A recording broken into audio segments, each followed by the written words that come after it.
Muy buenos días y bienvenidos a Ampliación de Noticias. Son ya las 8:09 de la mañana. Fernando Carvalho y Mávila Huertas los acompañamos en las próximas 2 horas.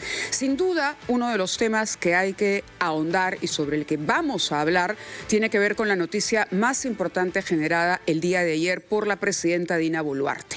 De manera sorpresiva, hay que decirlo así, ella convocó a elecciones para el 12 de abril de 2026. Está dentro del plazo. La presidenta tenía hasta el 12 de abril de este año para hacerlo, pero llamó la atención que lo hiciera de manera sorpresiva y esto tiene varias lecturas. Hay quienes dicen que ha sido un anuncio que busca de alguna manera dejar claro que la presidenta cumplió ya, que entra a una etapa final del gobierno y acaso bajarle la temperatura a las protestas y a la calle. Pero es un tema que da para muchas lecturas y esta mañana sin duda abordaremos y exploraremos varias de ellas. Fernando, buenos días. Buenos días, Mávila. Buenos días a los que nos ven por la televisión, nos escuchan por la radio, nos siguen por las redes. Efectivamente, sorprendió, aunque tenía de plazo hasta el próximo 12 de abril, lo hizo 18 días antes del plazo máximo, no es una cosa prohibida, pero sí sorprendió. Y sorprendió también que no lo haga sola como jefa de Estado, sino acompañada por las autoridades electorales que en realidad no tienen que ver con el anuncio de esa decisión.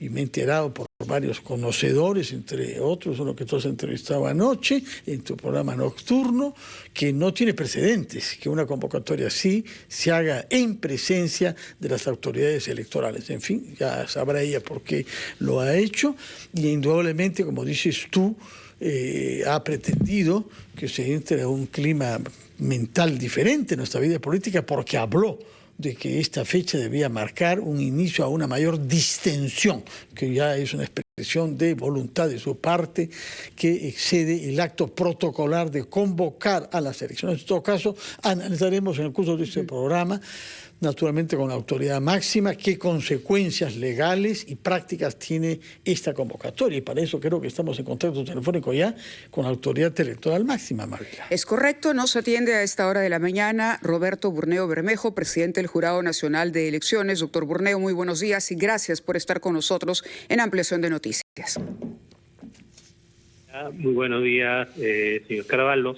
Gracias por la invitación y encantado de estar en su programa. En principio, lo que queríamos saber y dejarle claro a nuestros oyentes es qué significa para el calendario electoral el anuncio hecho por la presidenta el día de ayer. ¿Esa convocatoria tiene algún tipo de impacto, marca un hito? Esto quiere decir, por ejemplo, una pregunta que se hace muchos es, ¿las reglas de juego para las próximas elecciones podrían ser modificadas todavía en el Congreso de la República o no? Pero en principio es una prerrogativa del Ejecutivo, en este caso de la Presidenta de la República, convocar elecciones. La norma lo que indica o la Constitución es que hasta un año antes de la fecha de las elecciones que puede convocar, o sea, puede hacerlo antes. Normalmente han coincidido las dos fechas de convocatoria con la fecha máxima para hacerlo. En este caso, la decisión, nuevamente siendo una prerrogativa discrecional de la presidenta, lo ha hecho antes. Eso activa una serie de acciones para el sistema electoral. Por ejemplo, para nosotros tenemos que ya activar la conformación de los jurados electorales especiales. Ya no se puede, por ejemplo, suspender algún partido por no cumplir vía fiscalización con el número de afiliados hasta que termine el proceso y de cara a las elecciones generales. Y ahí así una serie de efectos. ¿Cambia el calendario electoral? No tanto, porque acaba de aprobarse una ley el 20 de marzo que establece ciertas reglas que van más allá de la convocatoria, por ejemplo, para la celebración de alianzas, para la realización de las primarias, para la presentación de la lista de precandidatos, y ahí así una serie de reglas que ya se han precisado el 20 de marzo. Ahora, respecto de la facultad que tiene el legislativo para legislar, que era otra de las preguntas. Exacto. Si el Congreso todavía puede aprobar leyes vinculadas a las reglas de juego de las elecciones generales del 26. Sí, ese punto no lo cambia porque esa es una norma a nivel constitucional. El legislador puede aprobar normas de nivel legislativo hasta la fecha máxima de convocatoria, o sea, 12 de abril. Hasta esa fecha se puede emitir normas, de hecho que tiene que ser un proceso porque una vez que la aprueba el Pleno del Congreso pasa al Ejecutivo para que la promulgue. Si no la promulga, puede aprobarla el Legislativo por insistencia. Es todo un proceso, no es que de la noche a la mañana se apruebe una ley, pero no es que se le limite la ley. Lo que sí establece la Ley Orgánica de Elecciones es la intangibilidad normativa respecto a reglamentos. ¿Qué ha pasado? Que con esta norma que salió el 20 de marzo, es la ley, si no me equivoco, 32.286, 66, 54, establece una disposición complementaria transitoria que faculta a las autoridades electorales, en este caso el ente rector, el Jurado Nacional de Elecciones, OMPE y RENIEC, que puedan aprobar normas reglamentarias para desarrollar esta última modificación o estas reglas que se han establecido últimamente. Señor Burneo, buenos días. A la presidenta le incumbe convocar al proceso electoral como ha hecho ayer. A usted definir el cronograma. ¿Cuándo es que tendremos una noticia segura y definitiva del cronograma electoral? Hoy día nos estamos reuniendo los tres entes del sistema justamente para coordinar el calendario tal cual la normatividad que se ha emitido recientemente nos ha impactado, porque recordemos que esta norma del 20 de abril también establece otros hitos electorales diferentes a los que estaban antes vigentes. Por ejemplo, ya no va a haber primarias conforme se habían programado, sino van a ser internas a través de las mismas organizaciones políticas. Ya no va a intervenir, por ejemplo, el Jurado Nacional de Elecciones a través de una verificación de las hojas de vida previa de los precandidatos. Simplemente ahora se le comunica a la OMPE la modalidad que van a elegir de primarias, que puede ser abiertas, puede ser cerradas, y también el tema de los delegados. Así que recién nosotros vamos a evaluar los candidatos, ya no precandidatos, a partir del 23 de diciembre. Por lo tanto, el día de hoy nos vamos a poner de acuerdo y quizás esta semana, a más tardar los primeros días de la próxima, ya tendremos un proyecto consensuado de calendario entre las tres entidades y luego pasa al pleno del jurado para que se apruebe y se publica inmediatamente.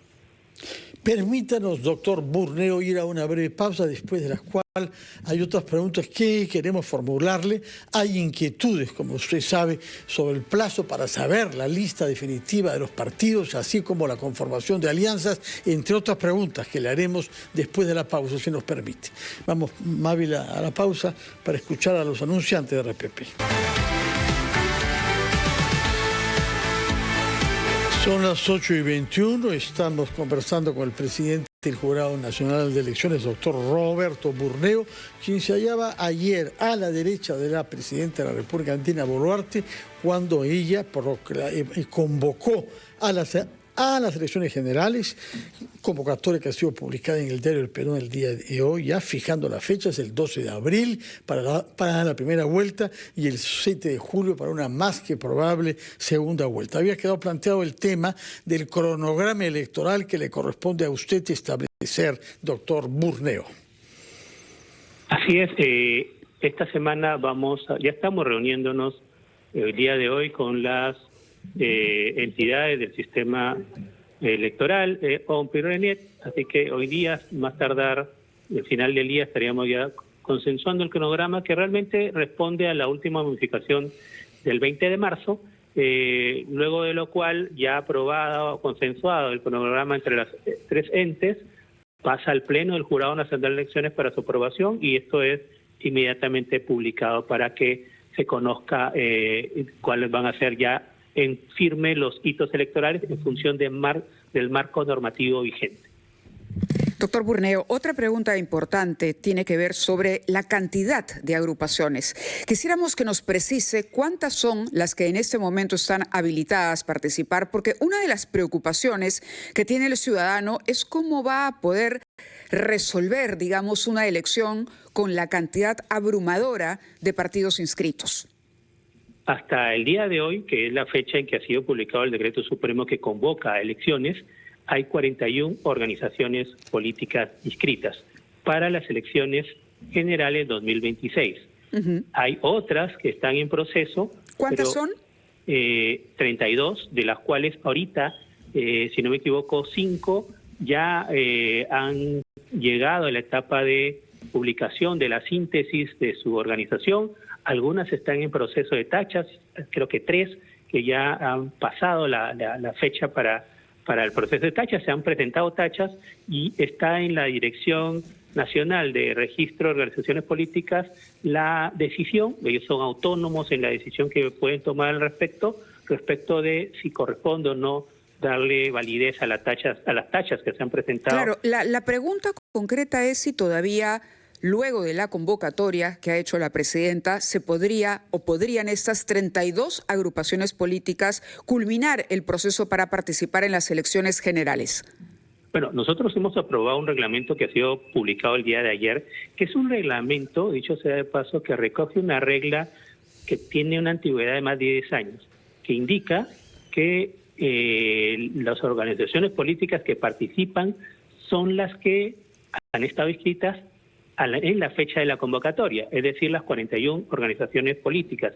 De hecho, se ha escuchado que existe una doble interpretación del artículo 4 de la Ley Orgánica de Organizaciones Políticas, en el sentido de que no sería así, sino que sería hasta la fecha máxima de convocatoria, es decir, hasta el 12 de abril. Pero hay una norma reglamentaria que desarrolla y que precisa cómo es que se lee ese artículo 4. Hasta el momento no tenemos ni una controversia, no ha habido ninguna controversia en los últimos 10 años sobre el particular, así que no hay ninguna decisión, por lo tanto, siendo el marco normativo es lo que se va a aplicar, efectivamente. Claro. Por lo tanto, ¿Y eso qué significa en términos de agrupaciones, de número de agrupaciones que participan? El término de números es que las 41 organizaciones políticas que lograron inscribirse hasta el día de hoy son las que van a participar en el siguiente proceso electoral. Sí, por otra parte, algo que inquieta a los electores, usted tiene que mantener reserva naturalmente, pero sí explicaron las cosas formales, los plazos cómo quedan para la formación de alianzas, porque eso permitirá eventualmente que hayan menos partidos, algunos de ellos deciden finalmente coaligarse. Efectivamente, con la modificación que hubo este 20 de marzo, la fecha para la presentación de solicitudes, que es otra cosa de la celebración, es hasta el 2 de agosto, si no me equivoco. Y la fecha máxima que tendría el jurado para darle validez o no a la alianza es hasta el 1 de septiembre. Con lo cual se amplió sustantivamente lo que habíamos prepublicado, que fue el 12 de mayo, lo que habíamos nosotros previsto hasta el 30 de julio, se ha ampliado un mes más, así que hay la oportunidad para que las organizaciones políticas se sienten a conversar entre ellas, firmen los acuerdos de alianza, que es todo un proceso, y finalmente el Jurado Nacional de Elecciones vea si se cumplió con los requisitos para formalizar estas alianzas. De hecho, que los de 41 organizaciones políticas tienen que llegar a presentar candidatos hasta el 23 de abril. Podría ser que algunas no participen o que no presenten candidatos o que celebren alianzas. Esto ya lo sabremos dentro de algunos meses. Dentro de algunos meses. Una pregunta que nos hacíamos al inicio del programa es, y Fernando Carvalho además destacaba que es algo que no se ha visto antes, es que durante la convocatoria a las elecciones estén presentes las autoridades de los organismos electorales. ¿Cómo entender? ¿Es un mensaje de algún tipo de respaldo al gobierno de la presidenta Dina Boluarte, por ejemplo? Entendemos que hubo una reunión previa a este anuncio también.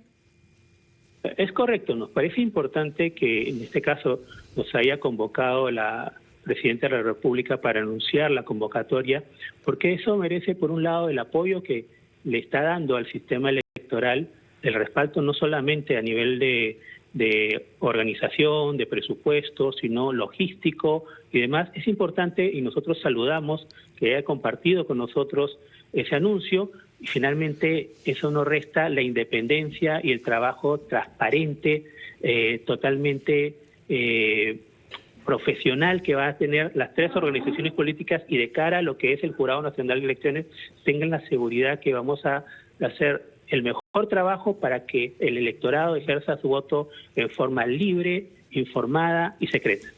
Otro punto que quizás cambia con la fecha de ayer es la libertad de este gobierno para hacer propaganda. Por supuesto que hay algunas cosas que debe informar a la opinión pública, son cosas objetivas y puntuales, Pero hay otras cosas, como exaltar ciertas obras que se hacen o que supuestamente se hacen, etcétera, y a hacer afirmaciones en beneficio del propio gobierno.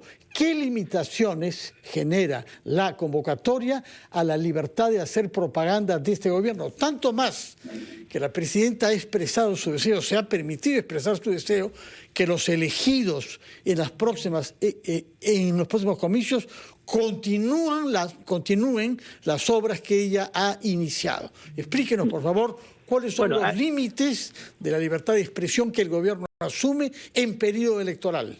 Bueno, los límites son claros desde la norma. No se puede, a través de los anuncios o la publicidad estatal o la presentación de obras, explotar o la imagen de las autoridades, porque pueden ser eventualmente candidatos. Entonces, esas restricciones están precisas en la norma, y también las posibles autorizaciones. No es que el gobierno deje de anunciar lo que ejecuta, sino que no pueden explotar la imagen o no puede salir la imagen del ministro, de las autoridades.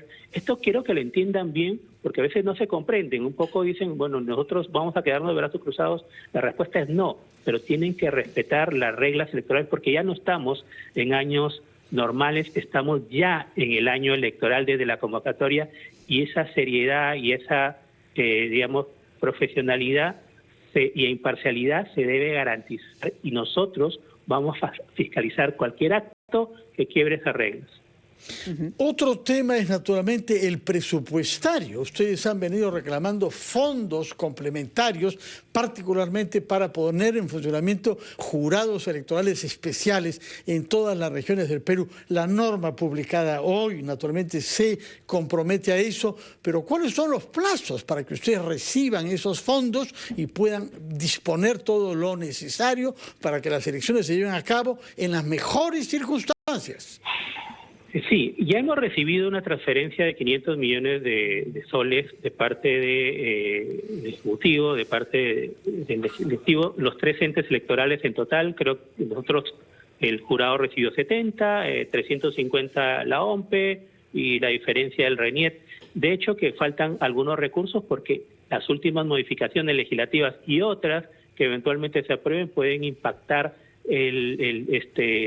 los pedidos de recursos, pero la garantía del Ejecutivo, al menos en lo que nos han comprometido, es que los recursos adicionales van a aprobarlos, y las necesidades que pueda señalar el ¿Que están sistema electoral. ¿Estimados en cuánto? Nosotros hemos estimado en 920 millones, pero ¿qué pasa? Que ya se aprobó el voto digital, por ejemplo. ¿Eso qué implica? Que tengamos que variar o fortalecer ciertas áreas que antes no había necesidad porque no había una norma vigente. Claro, y que, por ejemplo... Por ejemplo, fortalecer el trabajo del Jurado Nacional de Elecciones para fiscalizar y establecer el control de legalidad del voto digital. Porque quien organiza el voto digital y ve la parte logística es la OMPE, pero quien fiscaliza y establece la legalidad, ve que no haya fraude, ve que de pronto los sistemas estén conforme a estándares adecuados y que no haya ningún peligro, ningún riesgo respectivo, va a ser el Jurado Nacional de Elecciones. Ese rol no lo ha quitado porque es constitucional, y ese rol lo tenemos que fortalecer porque obviamente antes no había voto digital, y es un gran reto del sistema poder dar las garantías y la tranquilidad del ejercicio. Correcto. De este Solamente para subrayar los montos, dice que ustedes ya han recibido una transferencia de 500 millones, pero que lo que se requiere, dada la complejidad de este proceso y las innovaciones que acaba de mencionar, son 920. Por lo tanto, es prácticamente el doble. Es correcto, pero el compromiso es que a mediados de este año, en función de la ejecución presupuestal de cada uno de los entes, es que nos darían mayores recursos. Ese es el compromiso hasta la fecha. Y confiamos de que se vaya a cumplir ese compromiso, dado que estamos en un proceso electoral complejo que amerita que el gobierno y todo el Estado se comprometa con recursos y con todo el apoyo respectivo en seguridad, en logística y garantías para que el ciudadano vaya a ejercer tranquilamente su voto. Doctor Burneo, una última pregunta, por lo menos de mi parte. ¿Una opinión o una reflexión que usted daría o una respuesta, digamos, a la reforma que se estaría buscando en el Parlamento para incluir a los titulares del sistema electoral. Hablamos del jurado, de la OMP y RENIEC en juicio político. ¿Usted considera que esto pone en riesgo el sistema electoral, como advierte, por ejemplo, la Comisión de Venecia? Efectivamente, nosotros hicimos una consulta, la Comisión de Venecia ya se ha pronunciado oficialmente en donde dice que el juicio político no debe darse respecto de las autoridades electorales. Y si se diera, debe darse con garantías muy precisas de debido proceso, de causales excepcionales, nunca en un proceso electoral y nunca respecto de las decisiones y opiniones que emiten. Y también no lo debe hacer el Parlamento porque finalmente ellos son políticos, sino un ente imparcial. Eso, si es que se diera el juicio político, ahorita no hay las condiciones, no hay la regulación, el Tribunal Constitucional no ha dado una respuesta coherente y precisa al respecto, por lo tanto nosotros nos adherimos a la opinión de la Comisión de Venecia porque es una opinión independiente y que responde a los principios constitucionales y de garantías del sistema electoral y de sus autoridades. Una última pregunta de mi parte, señor presidente Burneo. El artículo 4 de la norma publicada hoy en El Peruano precisa cuáles son las leyes que definen el marco normativo del proceso electoral. ¿Qué significa eso respecto del margen de acción que el Congreso tiene todavía para aprobar otras leyes, tanto más que algunas estaban ya en proceso de elaboración, en particular sobre el acceso al voto digital y también al voto de los peruanos en el extranjero, que, como sabemos, constituyen un porcentaje cada vez mayor de la totalidad de nuestro universo electoral? No significa nada. Es una norma estrictamente de nivel de decreto supremo, no va más allá de una ley.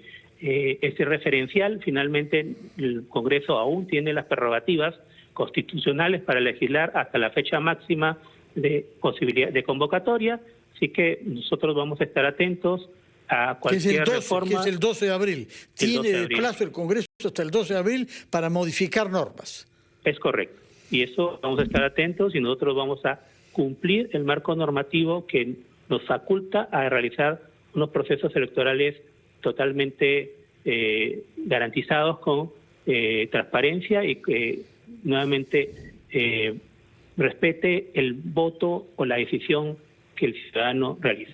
Solamente complementar la información con el hecho de que ya se publicó, en efecto, la norma en el Diario Oficial El Peruano, y en el artículo 2, a propósito de la segunda vuelta, se ha establecido también ya que de realizarse, esta sería el domingo 7 de junio, correcto, 7 de junio de 2026, estimándose que dicha fecha estaría dentro de los 30 días calendario siguientes a la proclamación de los resultados oficiales.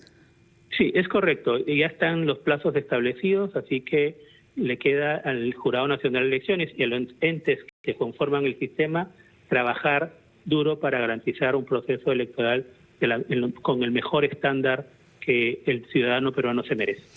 Muchas gracias por sus declaraciones, doctor Burneo. Recuerdo que usted es un juez supremo y ha sido elegido por sus colegas supremos como presidente del Jurado Nacional de Elecciones. Muchas gracias y muy buenos días y sobre todo éxito en la responsabilidad que asume usted en ser la autoridad máxima sobre el proceso electoral que ayer ha sido convocado. Muchas gracias.